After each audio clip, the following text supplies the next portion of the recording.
Hello statistics student, this video is for chapter 12.1, 3 and 5, regression equation, and in particular we want to use the regression equation to do prediction. So this is example 3. In the first two videos we talk about how to find the regression equation and also find out if it is appropriate to use the regression equation for prediction. If the match pair data are not linear related because the linear correlation is not strong enough, you actually use y bar for prediction. So the third example here would be look at study hours and final score. Does it is the more you study, the better score that you have? Are they linear related? Common sense say that it may be, but we have some data that we can find out. So we're going to use alpha equal to 0.05. And so step 1 is to find all the information, right? So first is go to stat this. We have input study hours and final scores in the 2 column with the correct label. And then we are going to do correlation and regression. Use 0.05 because we want to use study hour to predict final score. So this is what we do. Okay, so write down everything that we have. The correlation coefficient R is 0.789. Critical R is plus or minus 70.754. So you can see that it is exceeding the threshold. P-value is 0.035, also 351. Also reject the null hypothesis, right? You can see that those are the good. And then so our y hat is B0, which is 64.017. My B1 is 3.217. Okay, and then we can also see that we need to copy down the coefficient of determination 0.622. 0.622. So that means this this equation is pretty good. It can predict 62% of the change of y or variation of y. So we'll go back to the notes. So here I have copied this down. Y hat, remember to say y hat. Okay, p-value, b0, b1. So write down the equation. Oh, I forgot to check the scatter plot. So go back to check the scatter plot. That's very important. So we have scatter plot that's graph as, oh, how come they just say x value, y value? Oh, because I did not change the label. I thought I did. Okay, so x value is supposed to be the study hours. So make sure that you have the scales properly set up. Is from 4 to 10. And then the score will be 65 to 95. And then you have some upward trend. No nonlinear pattern. So go back to the notes. Kind of like doing your worksheet, right? So you would write down your linear equation and then you check the scatter plot, but there's nothing special, no nonlinear pattern. The correlation is also not very strong, but there may be, right? There may be correlation. So X is what? Is the study hours, right? How much you study. Y is the final score. Okay, so, and also we should put, what is it for? 4 to 10.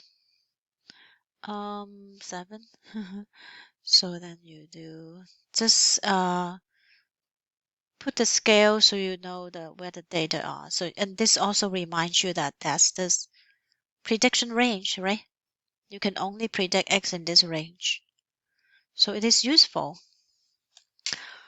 Okay, so the next things we do is, so spend some time in the scatter plot to go through them, is to look at if the X and Y are linear related. So determine if they're linearly related by checking p-value compared to 0.05. It is less than 0.05, right? Because it's 0.03, I think, 0.036. So it's less than 0.05, so we reject 0, conclude they are linearly related. Or you can say R is 0.789, is outside the range of negative 0.754 and positive 0.754, so there is linear correlation. So because they're linearly related, now we can use it to predict when x is 6. If you study 6 hours, what is your predicted final score would be? So you would do 64.017 plus 3.217 times 6, like that. So this would be also an interesting thing. 3.217 is the number of score it would increase every hour you study. Like every hour you study more, you will have 3 more points. If you don't study any hour, you can get 64. So I don't know. Maybe you'll get maybe. So this is a D. So if you just want a D, so you don't have to study. Okay. So the best predicted score is 83.3 if X is 6 hours. So for X is equal to 6. So we can say, can the line of best fit can be used to find the predicted score when the study hour is 0? Well, actually, 0 is not within the prediction domain. It's predicted by the line, but it's not within the prediction domain. Our prediction domain, if you look at the data itself, X is from at minimum 3, right, to maximum 10. So you don't use it. Okay, so whenever you do the plugin, even if there is correlation, make sure that your X is in the prediction domain. Okay, so we say no. Example 4. So these are the one without any match pair data. Everything has been calculated from StatDisk. So you are just going to figure out what you can use for best prediction. So here they say XY are match pair data with no nonlinear pattern. X bar is 3.3. They even find X bar and Y bar for you. They also find line of best fit is Y hat equal to 2.1 plus 0.32X. Correlation R is 0.82. Critical R is 0.754. Do you know that there's linear correlation? Yes or no? And well, they don't have p-value, so don't think of, oh, I just need to know p-value. So you need to know both. So sometimes you have this question like this where they give you data and you have to use critical value. Find the best predicted Y when X is 2.5, when alpha is 0.05. So because we only have R and critical R, so that's all we have. You can see that R is over the critical R, right? The threshold, you have, oh, this should be a plus and minus, right? So negative 0.754, positive 754, 0.754, and negative 1, 1. These two are good, right? The N are good, and 0.82 is here. So there's linear correlation. Because there is linear correlation, so we can use the line for prediction.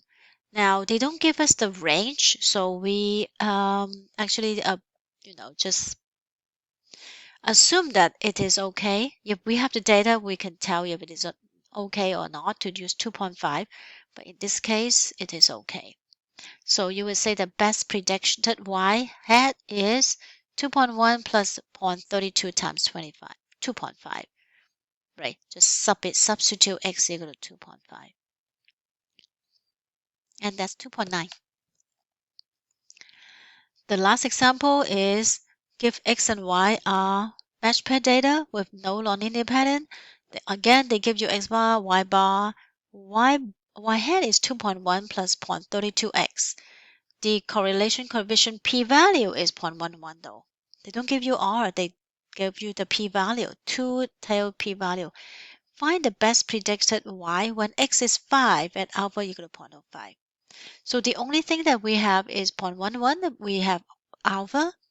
0.11 is greater than alpha, so X and Y are, because it failed to reject the null hypothesis, right? If you to do the full hypothesis test, you say fail to reject the null hypothesis. So X and Y are not linear correlated. So if they're not linear correlated, what can you use for prediction? You use Y bar, the average of Y, because X and Y are not no relationship. They don't affect it. So if you are going to predict a new y, the mean of y is the best prediction because this is the most typical one. So you don't need to calculate anything. You just say the best predicted one is y bar equal to 1.9 instead of using the linear regression. Okay. So that's all for 12.5 for prediction. So in this section, you need to remember how to determine whether you use the linear regression equation or not. A few things is scatter plot has to be okay with no other stuff. If you see a scatter plot with like a curved line like this, even if your R is good, you do not use it, okay? Because your linear line is linear. Maybe the best prediction is through a parabola line or like quadratic line. Okay, so that is all for 12.5.